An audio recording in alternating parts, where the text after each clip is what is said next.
আচ্ছা, তুমি আমাকে রেখে খেয়ে নিচ্ছ? তুমি খাও না। তুমি না বললে তুমি রাতে খাবে না?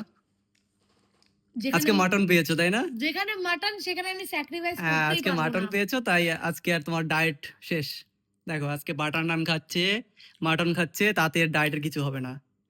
কিন্তু লাস্ট কয়েকদিন যাবত ওয়েট কমানোর জন্য সে রাতে আমাদের তো খাবারই তাও ছেড়ে দিয়েছে। মানে এই মান্থে মনে হয় আমরা মাটনটা কম খেয়েছি। আগের মান্থে কিভাবে মাটন খেয়েছি সেটা বলো তো? এ মান্থে তখন অনেক হয়েছে। তুমি প্রতি সপ্তাহে ২ বার করে প্রায় বিরিয়ানি খাও। হ্যাঁ, আর মাটন ছাড়া তুমি বিরিয়ানি তাও খাও না। এই মান্থে মানে এই মান্থ তো এই কদিন আগে শুরু হলো। মানে ১০ দিন ধরে হয়তো একটু কম আমাদের খাওয়া-দাওয়া হচ্ছে। মানে এইসব কম খাচ্ছি একটু। সেটা যাই হোক, তুমি আমাকে রেখে কি করে খেতে বসলে? আমি সব পারি। যেখানে মাটন সেখানে আমি ভাই আমি সব পারি। হুম, তুমিও খাও, আমি তোমাকে তো আটকে রাখিনি। সেটাই তো। আচ্ছা দেখেছো? তোমরাই তুমি বলো, তুমি বলো তো একা, একা খেতে বসেছো।